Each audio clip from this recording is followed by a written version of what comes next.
श्री हरिराय जी द्वारा विरचित शिक्षा पत्र में 9वें शिक्षा पत्र के अंतर्गत हमने इस विषय का अब तक विचार किया था कि कैसे ठाकुर जी के स्वरूप का वर्णन करते हुए हरिराय जी अपने विप्रयोग के भाव का जो है वो वर्णन कर रहे हैं, और श्री ठाकुर जी के स्वरूप का वर्णन करते हुए उनके ऐसे दर्शन की जो इच्छा है वो आप प्रकट कर रहे हैं कि हमें प्रभु के ऐसे स्वरूप का दर्शन जो है वो कब होगा।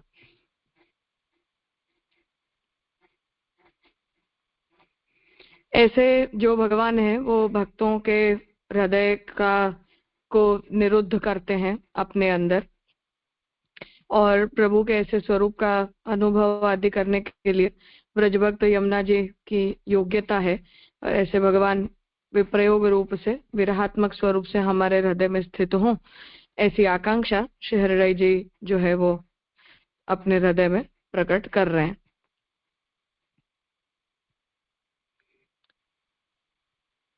मुझे याद है तब तक शायद 14 या 15 श्लोक तक हमने किया था। कोई बता सकता है? 25वें श्लोक से। ठीक, हाँ। तो भगवान के स्वरूप का वर्णन करने के बाद फिर श्री हरिराय जी ने भक्ति वृद्धि के स्वरूपों का, प्रेम, आसक्ति और व्यसन, इन तीनों अवस्थाओं का वर्णन किया। और ऐसे जो भगवान है वो केवल श्री महाप्रभु जी की कृपा से ही हमें प्राप्त होते हैं। महाप्रभु जी के कृपा बल अर्थात प्रमेय बल के अतिरिक्त और कोई साधन नहीं है कि जिससे प्रभु के स्वरूप को हम अपने हृदय में स्थिर कर पाए। तो इतना विषय हमने 24वीं कारिका तक देखा था कि महाप्रभु जी के चरण कमलों का हमें आश्रय करना चाहिए और यही सिद्धांत सर्वोपरि है। अब 25-26वीं कारिका में आगे आप आज्ञा कर रहे हैं। तदभावे नवै भावी फलमेतन्न संशयः अत एव अस्मदीशैस्तु ग्रन्थे श्रीवल्लभाष्टके स्वामिन् श्रीवल्लभेत्येतत् पद्येऽखिलमुदीरितं तदाश्रयो न वचनैः किं तु तन्मार्गनिष्ठया। शब्दार्थ: मार्ग की रीति सो सेवा और श्री आचार्य जी के चरण कमल को आश्रय, यह दो को अभाव होए तो भाव रूप फल नाही होए, या में संशय नहीं। तासों ही अपने प्रभु श्री गोसाई जी ने तो श्री वल्लभाष्टक में स्वामिन श्री वल्लभाग्ने यह श्लोक में सर्व निरूपण कियो है। सो विन को आश्रय केवल वचन करी के नाही होए है, किंतु विन ने प्रकट किए ऐसे पुष्टि मार्ग में निष्ठा होए तब आश्रय सिद्ध होए। तो टीका में 25वें कारिका का निरूपण कर रहे हैं कि ऊपर कहे ता भांति श्री आचार्य जी के चरणार विंद को आश्रय करी भगवत सेवा करे। तो ऊपर जैसे बताया उस तरह से श्री महाप्रभु जी के चरणार विंद का आश्रय करते हुए जब हम भगवत सेवा करते हैं तब श्री आचार्य जी भावदान करें, तो तब भगवान की कृपा से और श्री महाप्रभु जी की कृपा से हमें भाव हृदय में प्रकट होता है। तब भावात्मक रस में तद्रूप हो जाए, तब यह पुष्टिमार्गीय फल की निश्चय प्राप्ति होए, संशय नहीं, सो हमारे श्री गोसाई जी वल्लभाष्टक में कहे। और तब ही फिर हमें पुष्टिमार्गीय फल की अंततः अर्थात भगवान में व्यसन या निरोध की सिद्धि रूप अंतिम फल प्राप्त होता है, जिसके लिए श्री गोसाई जी का वल्लभाष्टक की जो कारिका है उसे यहाँ उद्धृत कर रहे हैं। स्वामिन् श्री वल्लभाग्ने क्षणमपि भवतः सन्निधाने कृपातः प्राणप्रेष्ठ व्रजाधीश्वर वदन दिदृक्षार्ति तापो जनेषु यत्प्रादुर्भावमाप्नोत्युचिततरमिदं यत्तु पश्चादपीत्थं दृष्टेऽप्यस्मिन् मुखेन्दौ प्रचुरतरमुदे त्येव तच्चित्रमेतत्।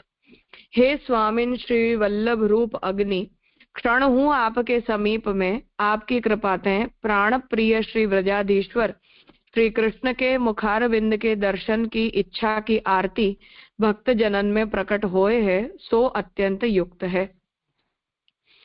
तो यहाँ आप ये आज्ञा कर रहे हैं कि श्री महाप्रभु जी का दर्शन करने मात्र से और श्री महाप्रभु जी के समीप जाने मात्र से, जैसे हम अग्नि के पास जाते हैं तो उससे हमारे अंदर भी उस अग्नि का प्रभाव प्रकट होता है, गर्मी आ जाती है।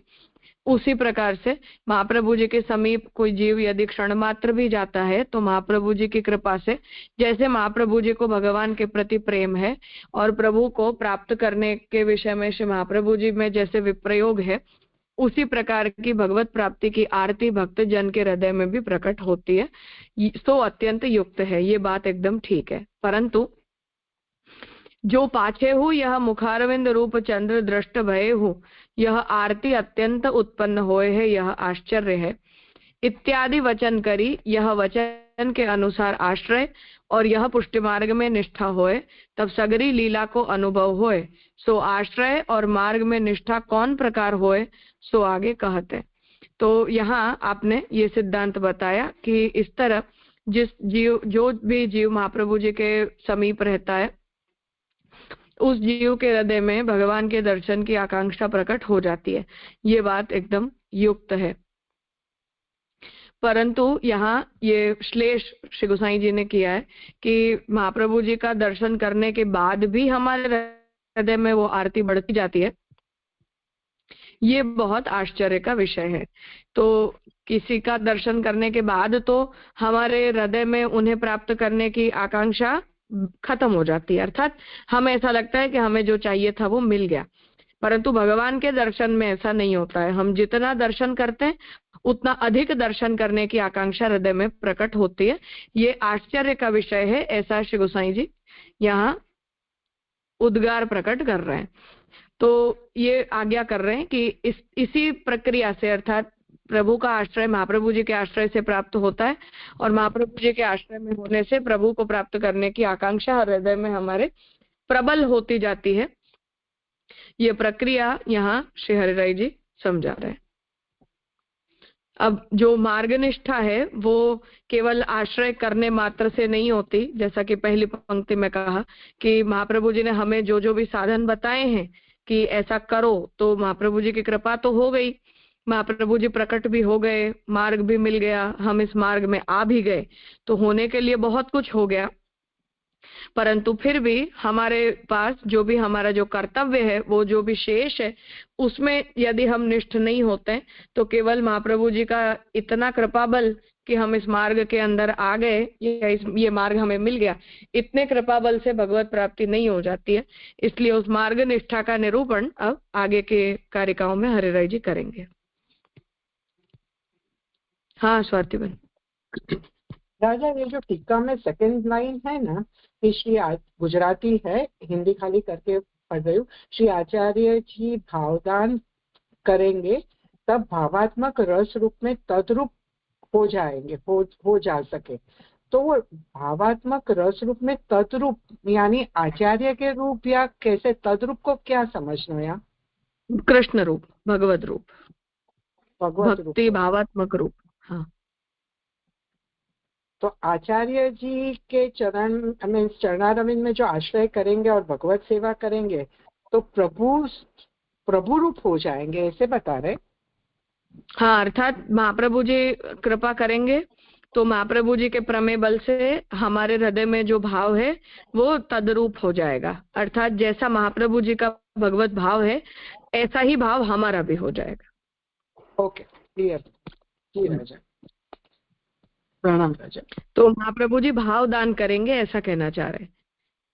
तो उनके पास क्या है, जो महाप्रभु जी के पास है वो महाप्रभु जी हमें देंगे। तो महाप्रभु जी के पास ठाकुर जी के लिए जैसा महाप्रभु जी के हृदय में भाव है ऐसा ही भाव उन्हें प्राप्त होता है जो महाप्रभु जी का संग करते हैं, ये कहना चाह रहे जी राजा।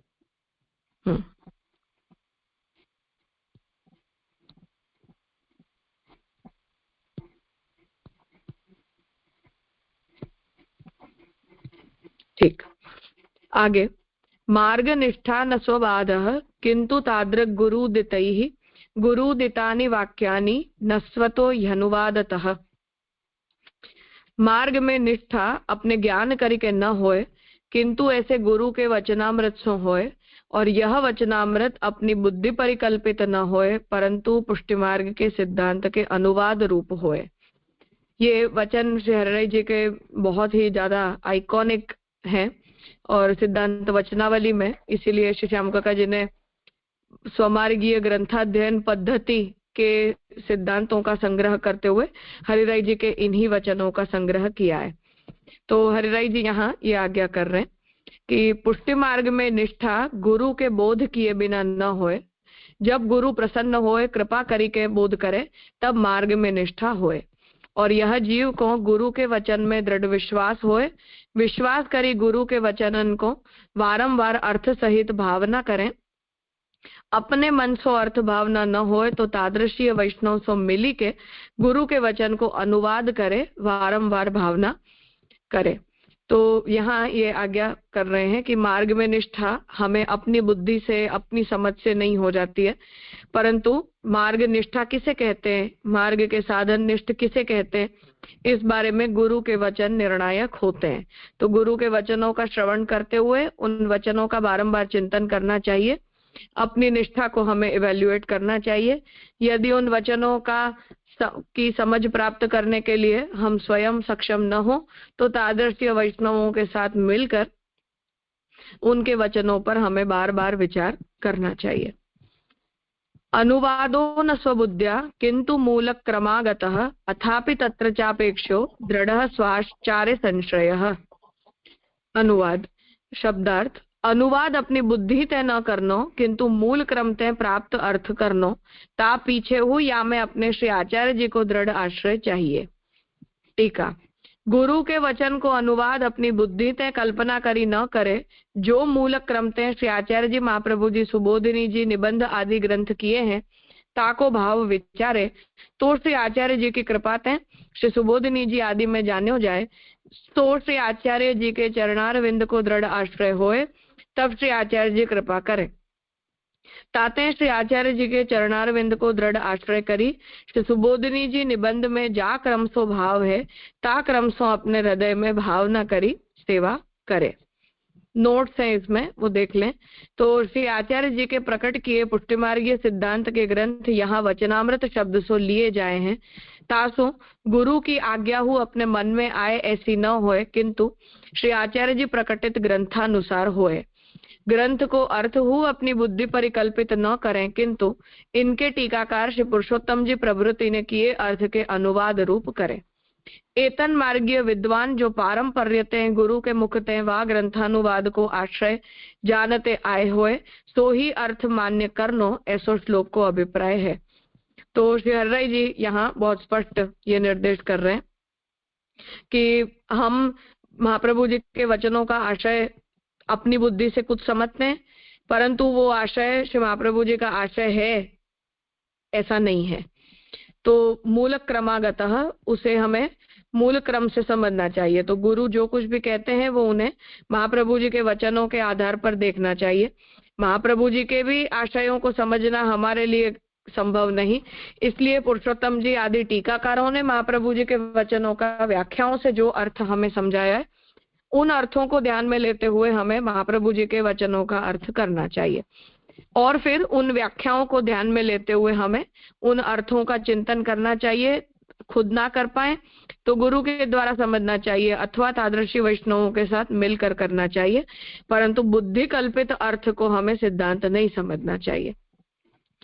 तो ये जैसा मैंने कहा कि ये स्वमार्गीय ग्रंथाध्ययन पद्धति के क्रम में श्री श्यामकाका जी ने हरिराय जी के इन वचनों को सिद्धांत वचनावली में संग्रहित किया है, और वो मुख्यतया इसी प्रयोजन से किया है क्योंकि हरिराय जी ने यहाँ बहुत ही ज्यादा स्पष्ट शब्दों में और बहुत सरल रूप से इस प्रक्रिया को समझाया है। तो बुद्धि कल्पित हमारे अपने कुछ अर्थ होते हैं, जैसा हम देख सकते हैं कि आधुनिक काल में हमने अपने अधर्म को पोषित करने के लिए अपने अपने अर्थों का विचार किया कि हाँ तनु वित्त जा में हम भाग त्याग कर कर ये कहें कि हाँ तनु वित्त जा में तनु जा और वित्त जा है, या सिद्धांत रहस्य को भी हम अपनी तरह से इंटरप्रेट करने लग जाएं कि समर्पण ये नहीं समर्पण वो है। तो ये जो भी हमारे बुद्धि कल्पित अर्थ होते हैं वो व्याख्याकारों के मतों के अनुसार नहीं होते। संभव है कि व्याकरण का सिद्धांत है ऐसा कि उसे हम दोनों ही शब्दों के साथ उस पीछे के शब्द को जोड़ सकते हैं, परंतु क्या श्री गोसाई जी से लेकर और पुरुषोत्तम जी, हरिराय जी पर्यंत किसी भी व्याख्याकार ने महाप्रभु जी के वचन का उस प्रकार से अनुवाद किया है? यदि नहीं किया है तो हमारे द्वारा बुद्धि कल्पित अर्थ जो है वो झूठा साबित होता है। तो इस बात को श्री हरिराय जी यहाँ स्पष्ट कर रहे हैं कि वो मूलक क्रम से हमें सिद्धांत समझने चाहिए। महाप्रभु जी के वचनों को भी पूर्वाचार्यों की व्याख्याओं से हमें समझना चाहिए, बुद्धि कल्पित अर्थों से नहीं। और जब हम उन सिद्धांतों को समझ लें, फिर हमें महाप्रभु जी के चरणों के प्रति दृढ़ श्रद्धा और आश्रय रखना चाहिए कि महाप्रभु जी जो आज्ञा कर रहे हैं वो युक्त ही है। इसलिए वो ठीक है या ठीक नहीं है, हमारे द्वारा पालने योग्य है या नहीं है, या आधुनिक काल में ऐसा किया जा सकता है या नहीं किया जा सकता, इस प्रकार की जो विपरीत कल्पनाएं हैं वो महाप्रभु जी के ऊपर अश्रद्धा है या महाप्रभु जी के व्याख्याकारों के ऊपर अश्रद्धा है। तो पुरुषोत्तम जी का मत अगर हमें उपयुक्त नहीं लगता है तो वो अश्रद्धा है, हमारी दुर्बुद्धि है। तो उसे यहाँ श्री हरिराय जी स्पष्ट कर रहे हैं कि इन वचनों में ये अनुवाद का क्रम भी हम ध्यान में लें और उसके साथ साथ श्रद्धा पद का उपयोग भी हरिराय जी ने किया है कि वही महाप्रभु जी के चरणों के प्रति हमारी श्रद्धा है कि महाप्रभु जी अगर आज्ञा कर रहे हैं कि ऐसा करने से भगवान मिलेंगे तो मिलेंगे ही, ऐसा करना है तो ऐसा करना ही है। तो ये जो निर्णायक वचन है उनको पहले हम समझें, व्याख्याकारों के पदों से हम समझें, फिर उनमें भी हम निष्ठा रखें, अपने स्वभाव को, अपने आचरण को, अपनी क्षमता आदि को हम इवैल्यूएट करें और महाप्रभु जी के वचनों में श्रद्धा रखते हुए जब हम उनका अनुसरण करते हैं तब ही उससे भक्ति मिलती है, भगवत भाव हमारा पोषित होता है और जो पुष्टि मार्ग के अंतिम फल को प्राप्त करने की हमारी जो भी आकांक्षा है वो भी पूरी होती है। ऐसी पूरी प्रक्रिया यहाँ श्री हरिराय जी ने बहुत ही ज्यादा स्पष्ट वचनों में समझाई है और ये जो भी हरिराय जी के वचन है ये आधुनिक काल में और हम सभी लोगों के लिए बहुत ही ज्यादा मननीय है, तो उसे हमें यहाँ सोचना चाहिए। कुछ पूछना है? हाँ हाँ, ये अच्छी बात, बहुत सही बात बताई गुरुमुख से और आचार्यों के, पूर्वाचार्यों के महाप्रभु जी का जो व्याख्या की है और उसी से हमें समझना। अच्छा, ये 27वें श्लोक में जो मार्ग निष्ठा न स्व बाध, तो फिर न और बाध दोनों नेगेटिव आया, तो थोड़ा 27वें श्लोक में पहली कारिका में जो मार्ग न स्व बाध, अर्थात कि हमें अपनी बुद्धि से मार्ग निष्ठा को नहीं समझना चाहिए।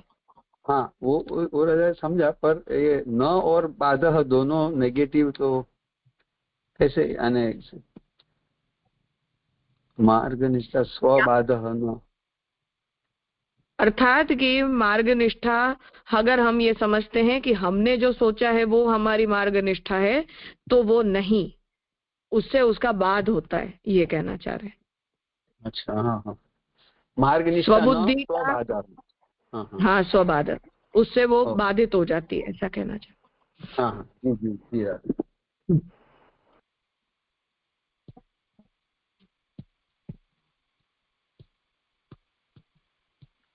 कुछ पूछना है किसी को?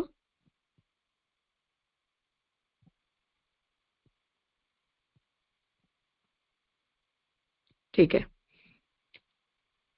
एतादृशेन गुरुणा अवगत्य निखिलं जनः आश्रित्य च निजाचार्यान् सदानंदम सदा भजेत।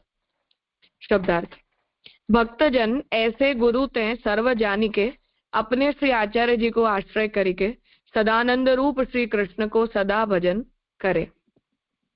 टीका: या भांति कोई वैष्णव गुरु की आज्ञा प्रमाण समग्र जानी के चले तो श्री आचार्य जी महाप्रभु अपनो आश्रय निश्चय ही दे हैं, या में संदेह नहीं।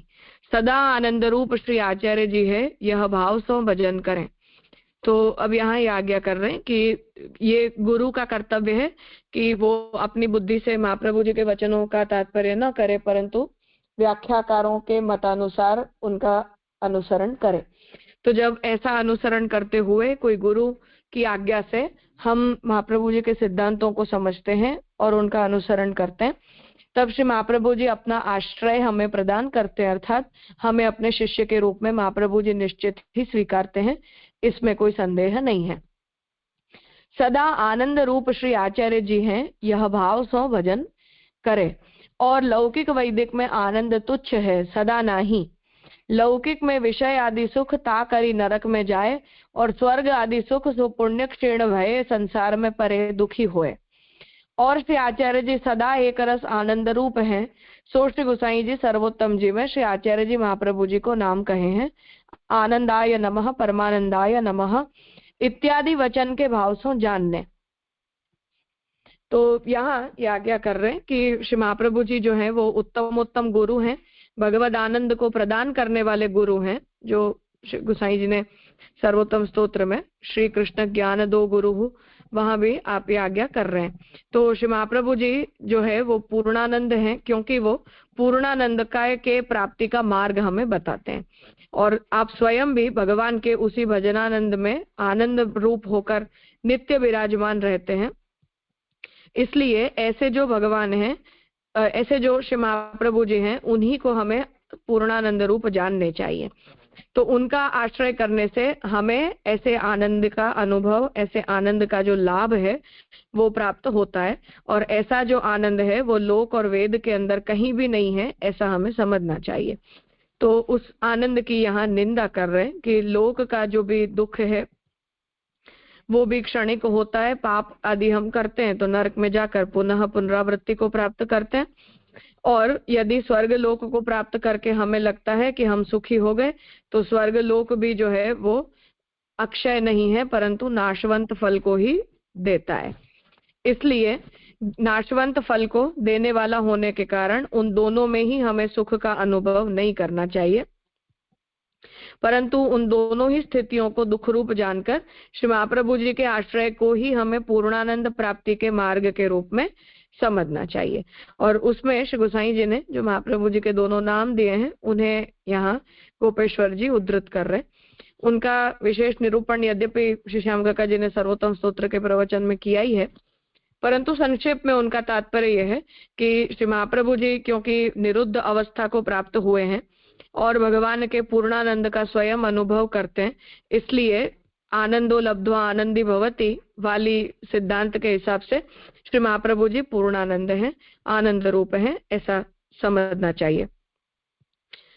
तो आनंद की आप स्वयं मूर्ति हैं, यह श्री आचार्य जी को स्वरूप है, सो मूर्तिमान आनंदमय है, सदा एक रस है, या भांति प्रेम सो भजन करें।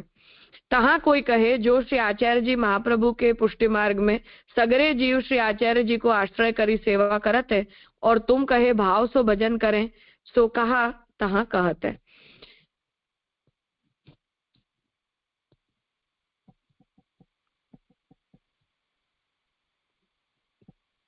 कुछ पूछना है इतने विषय में?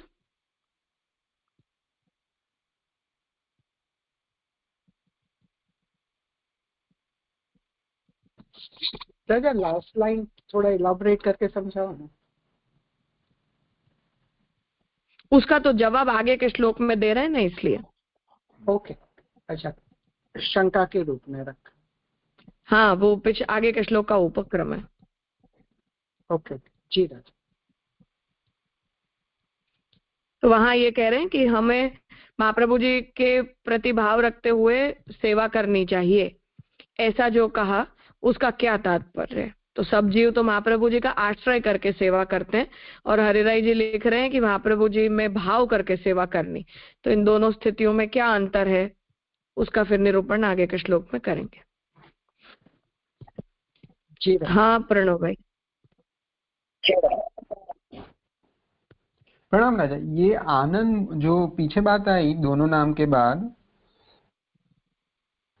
इत्यादि वचन के भाव, आनंदाय नमः परमानंदाय नमः इत्यादि वचन के भाव सो जानने, और श्री आचार्य जी के नामावली में नाम है आनंद मूर्ते नमः। तो ये उसी के वापस बात है या नामावली से कुछ और कहना चाह रहे हैं?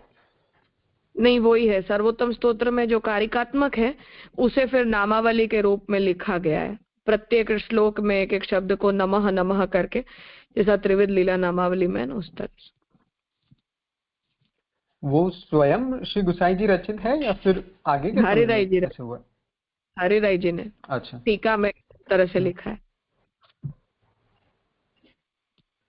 जी राजा। और मतलब ये जो कारिका शंका आ रही है वो मूल में, उसमें वो नमः नमः करके और प्रत्येक नाम को हम नमनात्मक रूप से नहीं पढ़ते हैं।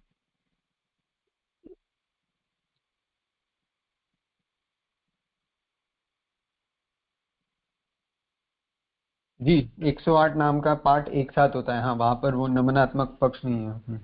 हाँ हाँ, इसलिए। और ये जो शंका है वो शायद इस संदर्भ से है क्योंकि ऊपर जो शब्दार्थ है वहां पर जो ये बात कही है कि सदानंद रूप श्री कृष्ण सदा भजन करे, और यहाँ पर टीका में श्री गोपेश्वर जी मतलब वहां पर ठाकुर जी की जगह पर महाप्रभु जी को उस वहां पर इंट्रोड्यूस करे, इसलिए शायद ये नेक्स्ट शंका उस सीक्वेंस में है।